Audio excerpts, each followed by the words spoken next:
We most of the time build a drone for commercial purpose. I'm Jeff Tigger Earhart with the Martin Ag Radio Network. It's more than just a remote control toy. The whole story coming up when we come back.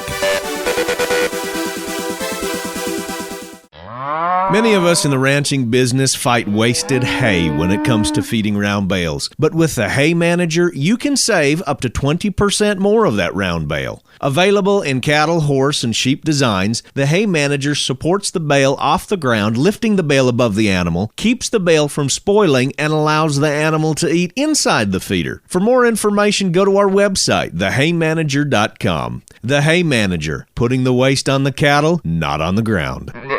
Welcome back, and as always, thanks so much for joining us, and I hope your day is treating you well. Looking across the fence today, childhood memories, crew, they come back to life. I remember my first and only, ironically, remote control car.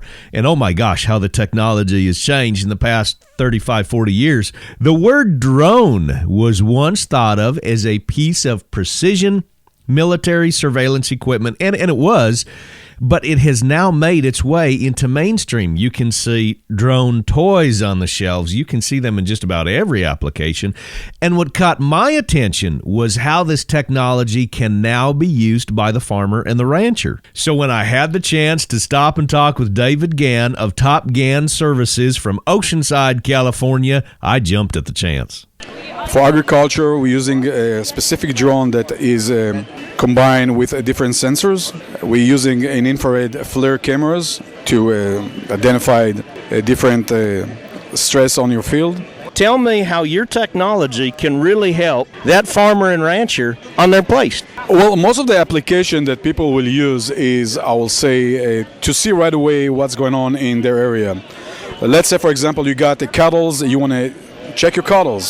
You don't want to drive your truck, you can use the drone, you can stay in one spot. Let's say you got fences you want to check, the drone can check it for you. Crops, if you want to see if there is any stress, if there is flooding, if there is wet spots, that thing can identify it with the different sensors. We can use the drone for mapping. Usually those drones can fly in any kind of condition of weather. I think when a lot of people, they think of drones, and especially if they see them in person, boy, they look at it and say, oh, this is going to be tough to operate. This is a lot harder than my little remote control car I had as a kid. Is it tough to operate? Not at all. That's David Gann with TopGan, spelled G-A-N, services.com. Isn't this wild? You can monitor your crops, your fields, gather data, check cows, or fly the drone thing. Get it? With a laptop, notebook, or even an app on your phone. And no, David did not let me play with one of the demo models. I asked. Thanks for riding with me today. In case you missed our other broadcasts, you can go to our website at www.martinagnetwork.com. Join us again next time as we see what's happening across the fence. Till then, everyone.